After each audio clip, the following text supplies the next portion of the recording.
शिव कथा वक्ता श्री गोस्वामी तेजपाल बापू तेमने बापू श्री वक्ता विजय बापू गोल्डन दादा साल उठाड़ीने सम्मान करे छे। बहनों माताओं जोरदार ताळीओथी વધાવો। આપણી વચ્ચે એક વક્તા પધારી અને દાદાનું સાલ ઉઠાડીને સન્માન કરે છે। જય હો પાર્વતી પતિ હર મહાદેવ। अरे वाह हाँ अमरा पुजारी बापा એટલે કે રાજુ બાપુના ભાણેજ છે અને સારા એવા વક્તા છે, સાધુના દીકરા છે। ખૂબ ખૂબ અભિવાદન। અમે પણ એમને અમારા પૂજારી બાપુના, આમ તો અજીત બાપુના ખોડિયાર, આમ તો બાકા આધેવાળાની ખોડિયાર, અને એમના પૂજારી સાધુ મહારાજને અમારી વ્યાસપીઠ તરફથી પણ એને 101 રૂપિયા આપી અને એમનું સન્માન છે। ખૂબ ખૂબ ધન્યવાદ। દશનામનો દીકરો અને માનો પૂજારી હે ગિરી પરીને ભારતી ઉતારે શિવની આરતી। આપણા આમંત્રણને માન આપીને તેજપાલ પર્વત હાટકેશ્વર મંદિર, હાટકેશ્વર મહાદેવ મંદિર પાલિતાણાના મહંતશ્રી અત્રે ઉપસ્થિત થયા છે। તેમનું સ્વાગત કનકસિંહ ઝાલા કરશે શાલ ઓઢાડી।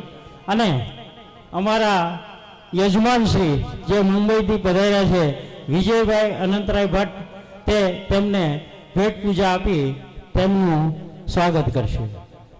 આવો વિજય કાકા।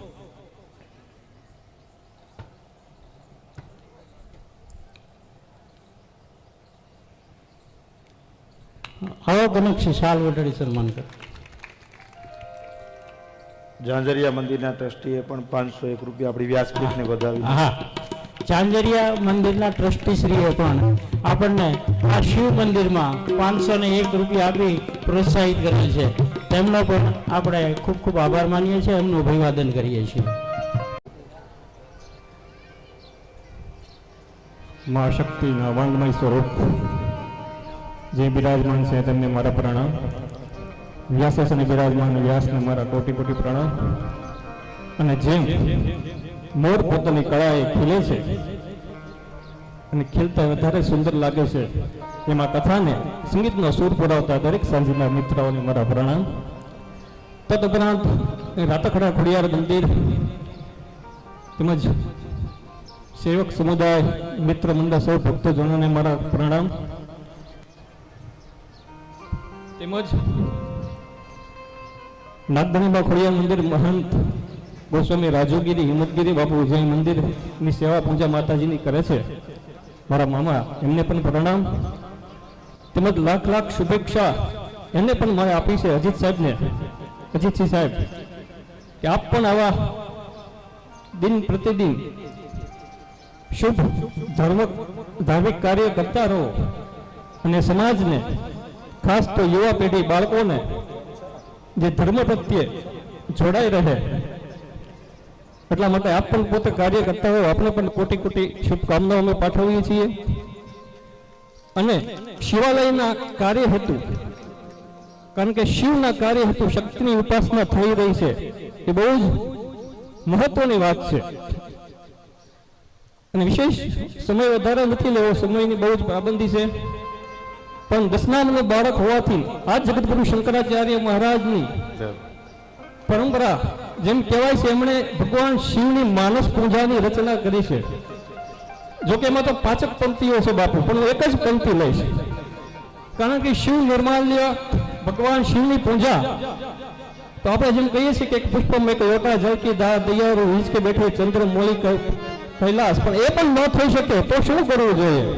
તો આપણા બાળકો માટેની આ ખાસ વાત છે, યુવા ધન માટેની, કે આત્મા તો ગિરિજામતી સહચરા પ્રાણા શરીર ગૃહ પૂજા તે વિષય ભોગ રચના નિંદ્રા સમાધિ સ્થિતિ સંસાર પ્રદયો પ્રદક્ષિણા સ્તોત્ર સર્વવાણી। અર્થાત આ શરીર છે એ જ શિવાલય છે, અને શરીરમાં રહેલો જીવ છે એ જ શિવ છે।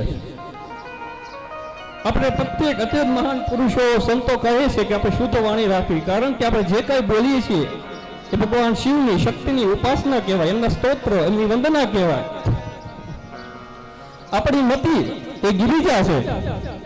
આપણા શરીરમાં 5 પ્રાણ છે, મુખ્ય પ્રાણ.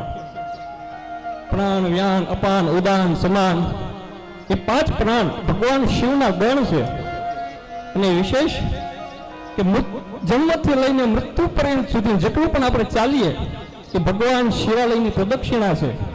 અને જે કાંઈ આપણે નિંદ્રા કરીએ છીએ એ ભગવાન શિવની સમાધિ છે. ધન્યવાદ. એટલે અત્યારે સમય નહીં રહેતા ભગવાન શિવની વંદના સાથે શાંતાકારમ શિખર શયનમ ભીડભંજનમ સુરેશમ વિશ્વાધારમ સ્ફટિક સુદર્શમ શુભ્રમાનુષ ભાગમ ગૌરીકાંતમ તરક્ષણયનમ યોગી વિદ્યા નગમ્યમ વંદે શંભો ભોગયહરમ સકલોક નાથમ નમઃ પાર્વતી પતે હર મહાદેવ. બોલો રાતા ખડે ખોડિયાર માત કી જય. રાતા ખડેશ્વર મહાદેવ જય. હાટકેશ્વર મહાદેવ જય. સત સનાતન ધર્મની ઓમ હરિ તત્સત. આભાર. ખૂબ ખૂબ ધન્યવાદ. મહાત્માને વધાવો. પૂજારી બાપાના ભાણેજ છે અને 10 નામનું બાળક.